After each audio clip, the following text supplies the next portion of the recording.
नमो अरिहंताणं नमो सिद्धाणं नमो आयर्याणं नमो अज्ञायाणं नमो लोहे सब्बसाहुणं। पंच परमेष्टि भगवान की, अनंत अनंत सिद्ध परमेष्टि भगवान की, एक हजाराठ देवादिदेव अनंतनाथ भगवान की, आचार्य भगवान रवि सेन स्वामी की, आचार्य भगवान विद्यासागर जी महाराज की, आचार्य भगवान विशुद्ध सागर जी महाराज की।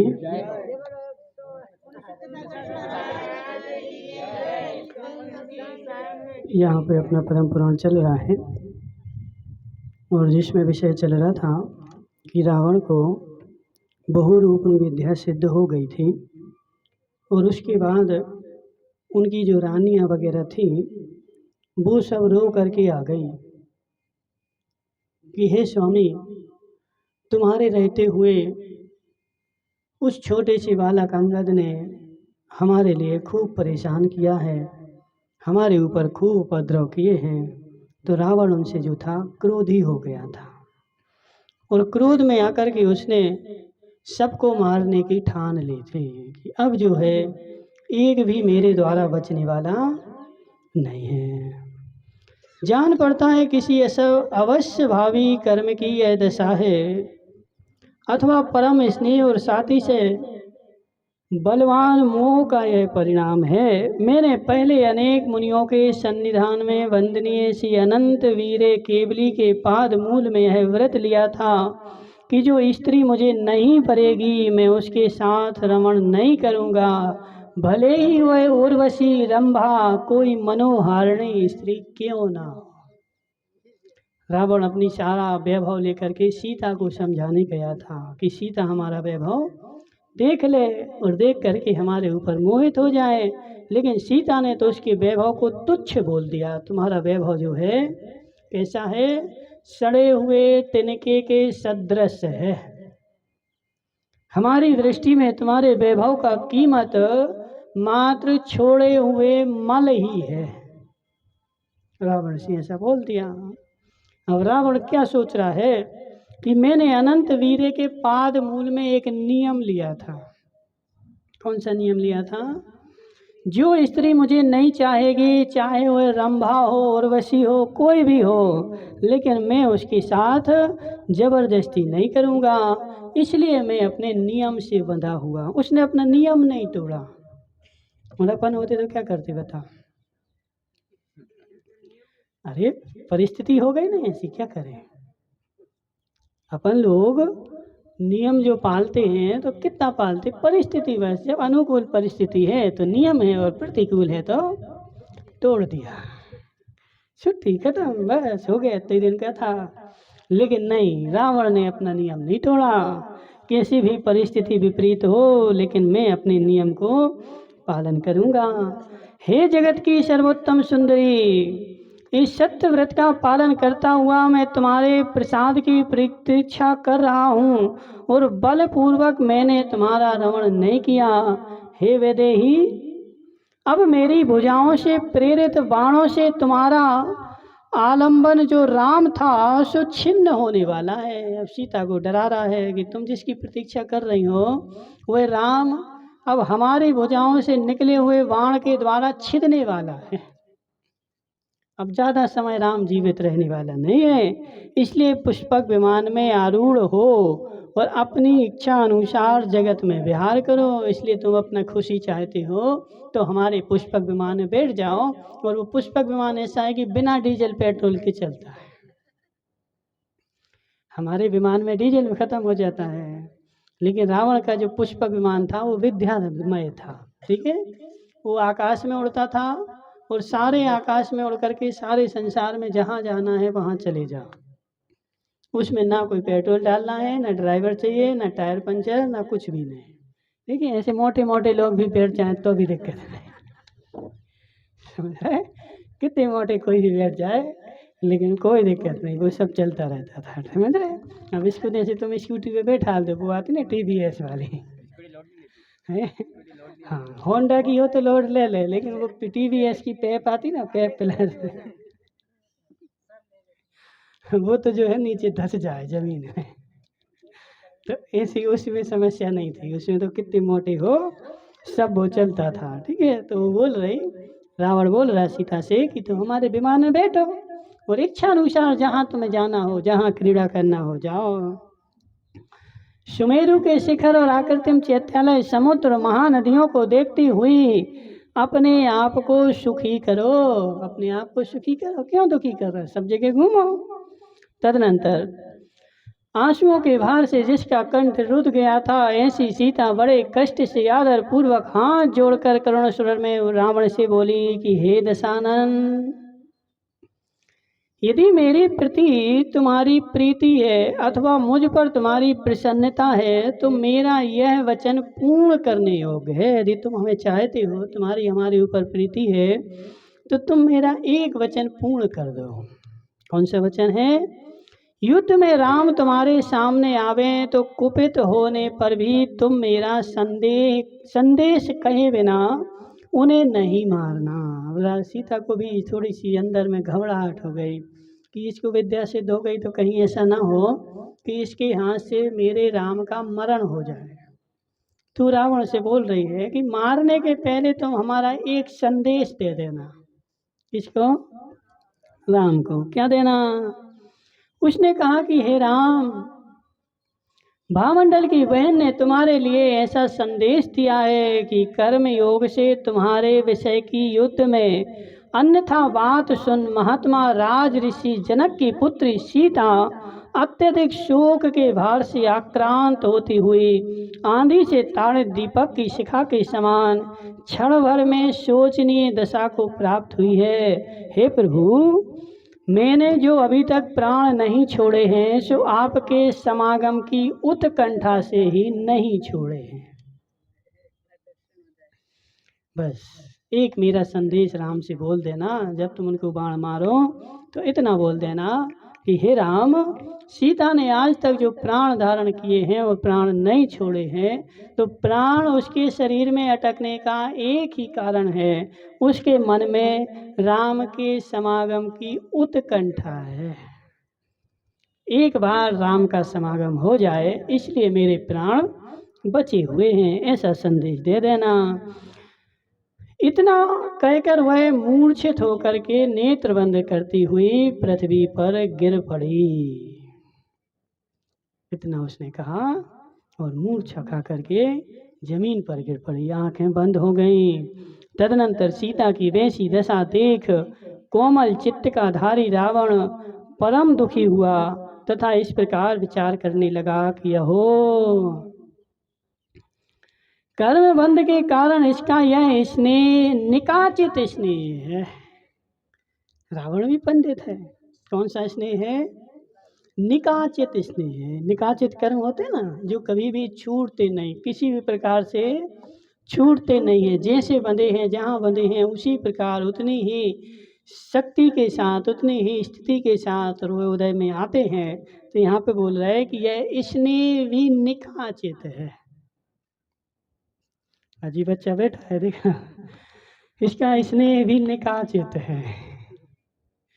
स्कूल गया, स्कूल से कोचिंग गया और कोचिंग से भोजन करके और तुरंत महाराज के पास में भागा। कितनी दूर से आ रहा है? तो 2-2.5 किलोमीटर से आ रहा है, 2 बार आ रहा है। देखो जो बच्चे जो है ना जी, पूर्व भाव में इनका और हमारा कोई संबंध था। पूर्व भाव में बंधु थे, बांधव थे, तो पूर्व भाव के संबंध के वशीभूत ये दौड़ करके आ रहे हैं। वरना भारी कितने बच्चे तुम्हारी कॉलोनी में सैकड़ों होंगे, सब क्या कर रहे हैं? मोबाइल चला रहे हैं, बैठे बैठे क्या कर रहे हैं? तो जी मोबाइल चला रहे होंगे, यहाँ वहाँ चाट पकौड़ी खाने गए होंगे। लेकिन इन बच्चों का क्या है कि पूर्व भाव का स्नेह है, निकाचित स्नेह, गाढ़ स्नेह है, बंधुता है, धर्म के प्रति प्रीति है। तो उस धर्म के प्रति प्रीति के कारण इतना बड़ा बांसवाड़ा है, लेकिन इनको कुछ नहीं सूझ रहा है। क्या सूझ रहा है? जब तक महाराज हैं तो चलो महाराज के पास, समझ रहे? तो जी इनकी योग्यता अच्छी, जिसकी जैसी योग्यता होती है मंदौर वाली वैसा ही काम करता है। जिसकी अच्छी योग्यता होती है वो अच्छे और काम करता है। और जिसकी, जबकि ये बच्चा जो बैठा ना, इसके घर वाले नहीं बोल रहे कि जाओ,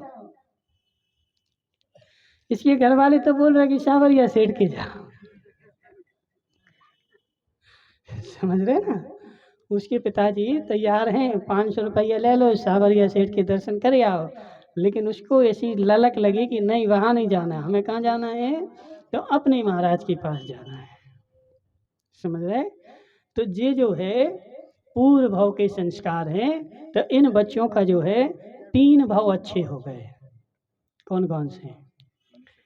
एक तो पूर्व का भाव तुम्हारा अच्छा था, पूर्व के भाव में इन्होंने धर्म किया था, धर्म के संस्कार थे, उसके फलस्वरूप यहाँ बैठे हुए धर्म कर रहे हैं। और इस भाव में कर रहे तो अगला भाव नियम से अच्छा है, भविष्य अच्छा है। तो 3 भाव सुधर गए।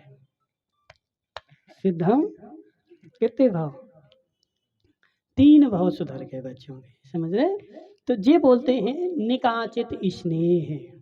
क्योंकि इस संसार में जी मान के चलना मंगलेश दादा, इस संसार में इस काल में जिसकी महाराजों के प्रति श्रद्धा है, विश्वास है, स्नेह है, वो नियम से धर्मात्मा है और उसकी गति नियम से नहीं बिगड़ेगी, गारंटी हमारी। क्योंकि चतुर्थ काल में तो देखो धर्म का फल दिखता था, धर्म दिखता था, रिद्धियाँ दिखती थी, चमत्कार दिखते थे, सब कुछ दिखता था, इसलिए आदमी दौड़ा दौड़ा जाता था। लेकिन वर्तमान काल में तो कुछ भी नहीं दिख रहा है, खाने को भी नहीं मिल रहा है। लेकिन उसके बाद भी जो आदमी महाराजों की सेवा करने के लिए अग्रसर है, तो समझना इसकी गति नियम से सुधरने वाली है। ठीक है। इसलिए जिनकी गति अच्छी होती है अच्छा काम करते हैं, जिनकी गति बिगड़ जाती है। बहुत सारे घरों में 2 कैटेगरिया धर्मात्मा हैं, लेकिन उनके पोता पोती कभी महाराज का मुंह नहीं देखते। बहुत सारे घरों में खूब चौका लगते, लेकिन आदमी जो है, तुम जानो तुम्हारा काम जाने, तुम लगाओ, हम तो दुकान पे जा रहे हैं, समझ रहे। कभी उनके परिणाम होते ही नहीं कि हमारे यहाँ चौका लग जाए। और बहुत सारे बच्चे ऐसे हैं जिनके घर में चौका नहीं लगा, लेकिन वे दूसरे के यहाँ हार देने जाते हैं। उनकी भावना होती है हमें हार देना, और एक आदमी अपने घर में हार नहीं दे रहा है।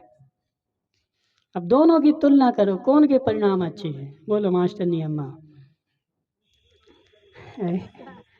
किसके परिणाम उज्जवल हैं?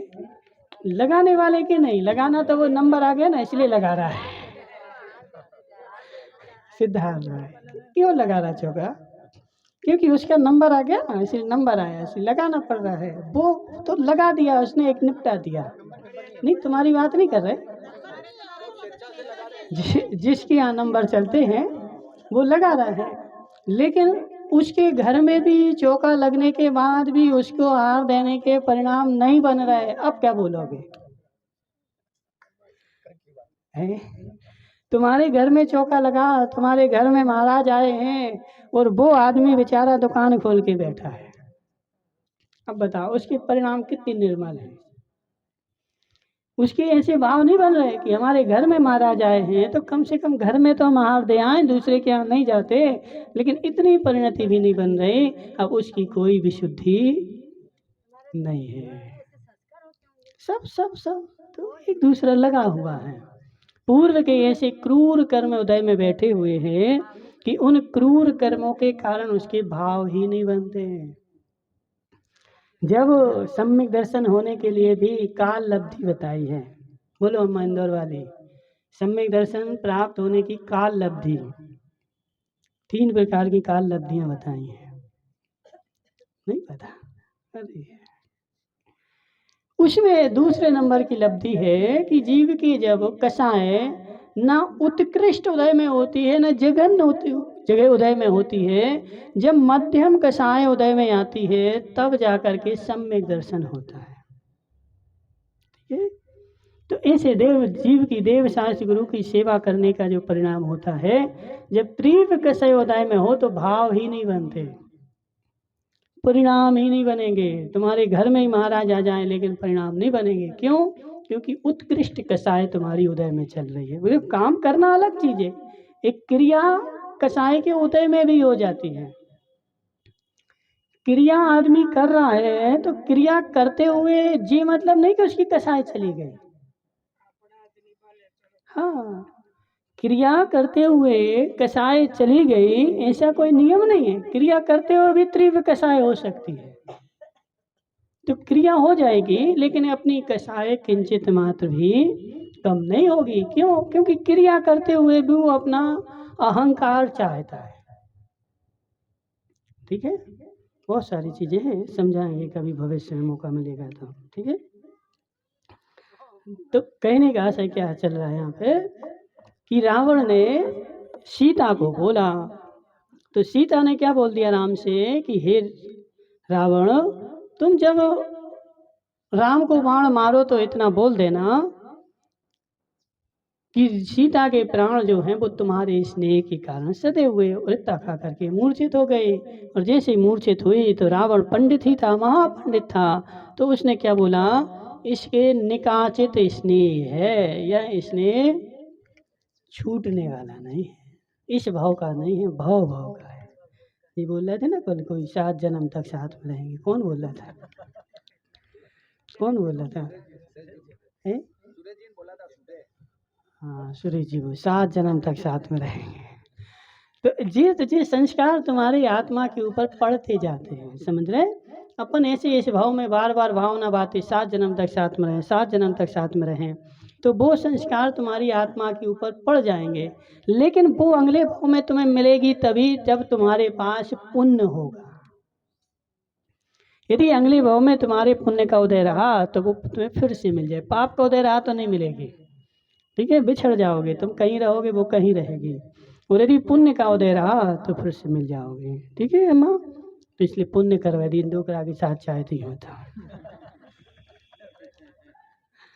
वरना डोकरा नहीं मिले फिर बार नहीं, साथ जाना नहीं जाना अलग चीज है, अगले भाव में फिर से मिलना। ठीक है, यदि मिलना होगा तो योग ऐसा बैठेगा। अभी एक घटना घटी कि एक लड़का ने एक लड़की को मार डाला और वो स्वयं भी मर गया। कितने साल के थे? 25-26 साल के थे, समझ रहे? दोनों जैन नहीं थे, एक जैन था एक अजैन था। पहले उसने उसको मारा, फिर वो मर गया। तो वो साथ में गए तो वो फिर साथ में रहेंगे।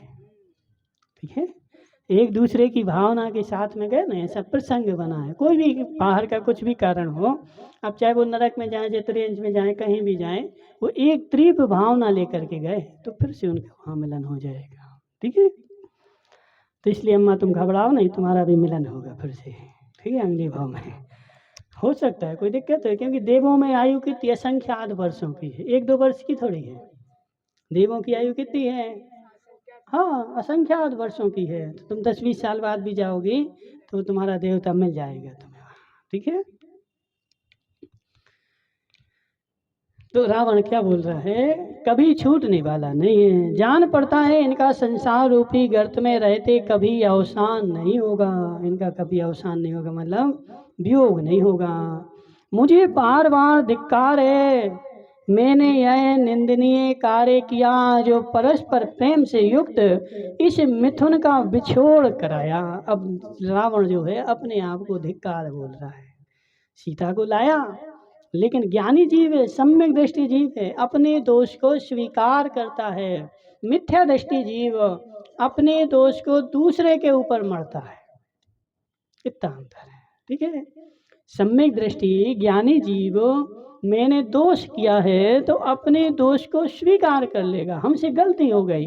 और जो मिथ्या दृष्टि होगा वो मर जाएगा लेकिन अपने दोष को स्वीकार नहीं करेगा। नहीं, हमारी गलती नहीं, तुम्हारी गलती है। किसकी है?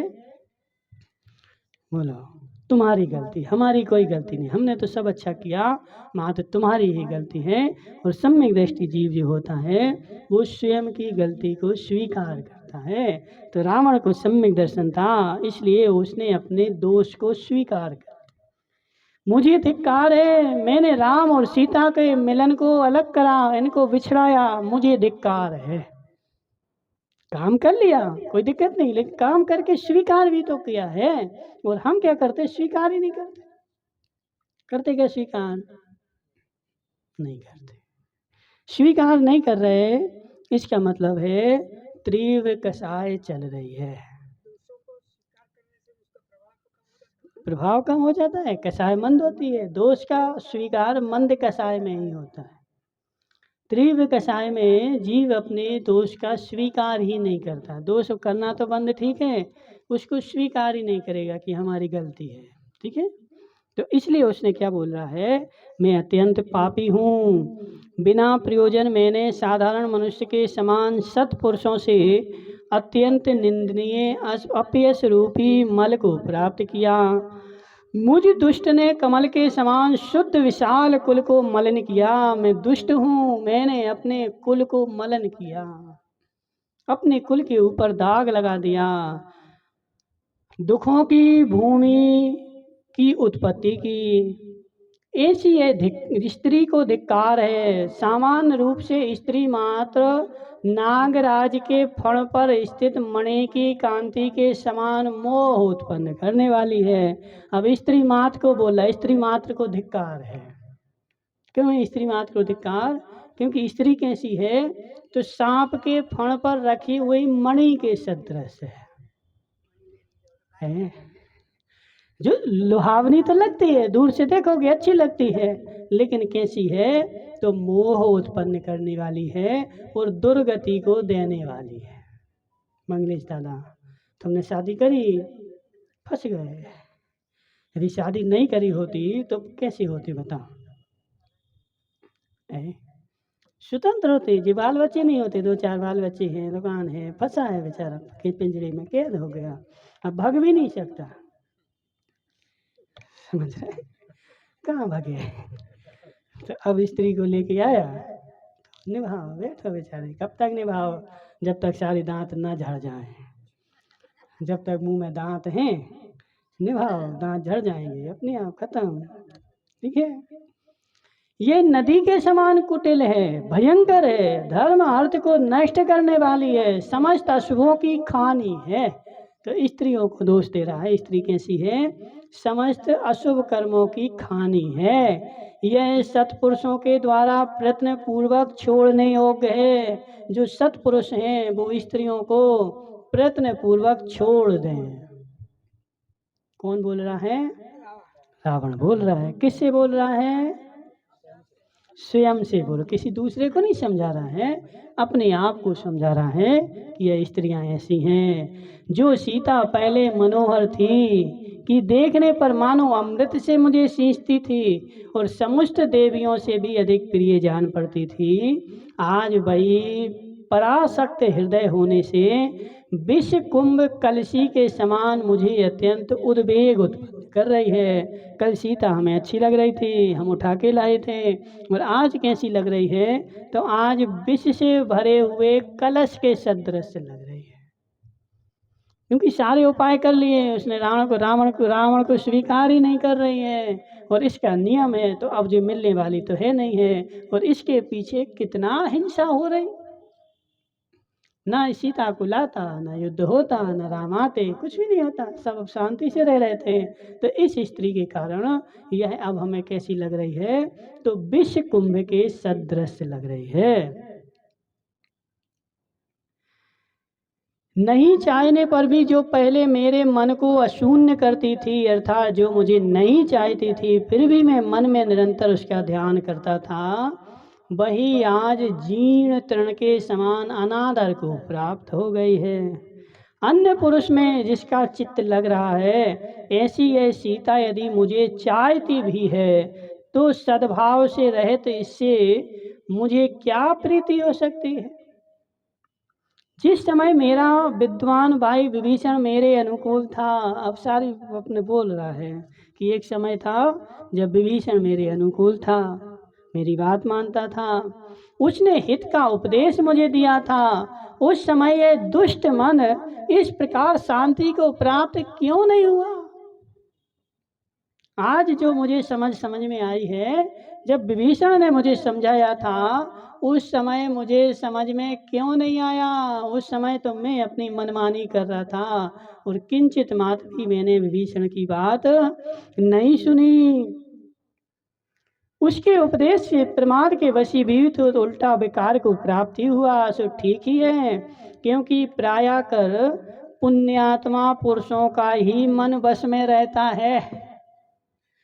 जो पुण्यात्मा है उसका ही मन वश में रहता है। पापी जीवों का मन संसार में भटकता है, 1 मिनट भी शांत नहीं रहता है। रहता क्या? बोलो लक्ष्मीलाल जी। नहीं बैठता। क्यों नहीं रहता शांत? क्योंकि पाप कर्म का उदय चल रहा है, पुण्य कर्म का उदय होता है। जब तीव्र पुण्य उदय होता है, वज्र विषव नाराज सहनन की धारी होती है, तीव्र सहनन होता है, वह जीव हाथ पे हाथ धर के बैठता है, वह अपने मन को वश में कर लेता है। पापी जीव अपने मन को वश में नहीं कर सकता, नियम है ऐसा मंगलेश दादा। ठीक है, पापी का मन भड़कता है। यह विचार करने के अनंतर रावण ने विचार किया कि कल संग्राम करने के विषय में मंत्रियों से के साथ मंत्रणा की थी, फिर इस समय वीर लोगों द्वारा निंदित मित्रता की चर्चा कैसी। अब एक तो अपने आप को निंदित बोल रहा है, एक अपने आप को बोल रहा है कि मैंने खराब काम किया, और दूसरी तरह क्या बोल रहा है कि जो मित्रता है वो तो निंदित काम है। किसका काम है? तो कायरों का काम है। दूसरे के हाथ कौन मिलाए? तो कायर मिलाए ना। हम तो वीर पुरुष हैं, और वीर पुरुष किसी के हम सामने झुक नहीं सकता। मैं किसी के सामने नहीं झुकूंगा। युद्ध करना और करुणा प्रकट करना ये 2 काम विरुद्ध हैं। या तो युद्ध होगा या करुणा होगी, करुणा होगी युद्ध नहीं होगा, युद्ध होगा करुणा नहीं होगी, दोनों विरुद्ध हैं। अहो, मैं एक साधारण पुरुष की तरह इस महान संकट को प्राप्त हुआ हूँ। यदि मैं इस समय दयावश श्री राम के लिए सीता सौंपता हूँ तो लोग मुझे असमर्थ समझेंगे, क्योंकि सबके चित्त को समझाना कठिन है। अब उसको समझ में तो आ गई कि सीता को चुरा के हमने कठिन काम किया है, और सीता को वापस दे दें, ये भी समझ में आ गया। लेकिन दूसरी तरफ से मन क्या बोल रहा है कि यदि मैं सीता देता हूँ तो लोग मुझे क्या कहेंगे? रावण कायर है। ऐसे मैं युद्ध छोड़ करके सीता को कैसे लौटा दूं, और फिर भी लोगों को समझाना। मंगलेश दादा, तुमने बाजार में बैठे बैठे क्या होता है मंगलेश दादा, बाजार में बैठे थे और रोड पे देख रहे थे अच्छी घोर घोर करके, और रोड पे एक स्त्री जा रही थी, लेकिन जी स्त्री को नहीं देख रहे थे। जी किसको देख रहे थे? वहां एक 100 का नोट डला था, उस नोट को देख रहे थे। लेकिन लक्ष्मी लाल जी ने देखा रे जी उस स्त्री को देख रहे, और इनने जाकर के हल्ला कर दिया कि देखो लक्ष्मी लाल जी दुकान पे बैठे रोड पे देख रहे थे, महिलाएं जा रही थी उनको देख रहे थे। अब बताओ मंगलेश दादा, तुम सबको कैसे समझाओगे कि नहीं देख रहे, हम तो नोट को देख रहे थे। अब जाके समझाओ, तुम समझा सकते क्या? सारे समाज में सब जगह हल्ला हो जाएगा। अब तुम किसी को नहीं समझा सकते, और तुम्हारी बात कोई समझ नहीं सकता है। ऐसा संसार का नियम है। किसकी लोग मानेंगे बताओ? किसकी मानेंगे? मंगलेश दादा की कि लक्ष्मी लाल की? नहीं नहीं, लक्ष्मी लाल की तो सब मान लेंगे। समझ रहे कि हाँ इनने देखा है, मतलब जरूर ऐसे ऐसा काम किया होगा। तो ऐसे वो रावण बोल रहा है, संसार के चित्त को समझाना अत्यंत कठिन है। जो चाहे जो करने में स्वतंत्र है, जो चाहे जो करने में स्वतंत्र, जिसको जो करना हो तो करो। ऐसा निर्दयी मनुष्य सुख से जीवन बिताता है, और जिसका मन दया से कोमल है, ऐसा मेरे समान पुरुष दुख से जीवन काटता है। यदि मैं सेवाहिनी और गुणवाहिनी विद्याओं से युक्त राम लक्ष्मण को युद्ध में निरस्त कर जीवित पकड़ लूं, और पश्चात वैभव के साथ राम के लिए सीता सौंप दूं, तो ऐसा करने से मुझे संताप नहीं होगा। साथ ही भय और अन्यथा को उत्पन्न हुआ बहुत भारी लोकापवाद भी मेरा बच जाएगा, खत्म नहीं होगा। ठीक है, तो अब रावण को समझ में आ गई बात, और उसने क्या ठान लिया कि मैं सीता तो लौट आऊंगा, एक बार राम लक्ष्मण को जीत लूं, अपने वश में कर लूं, फिर मैं राम लक्ष्मण को मारूंगा नहीं, उनकी सीता दे करके वापस दे दूंगा। मेरा लोक में जो यश है वो बना रहेगा, ऐसा उसने ठान लिया है। और अब क्या करेगा देखेंगे बाद में। ओम नमः शिवाय।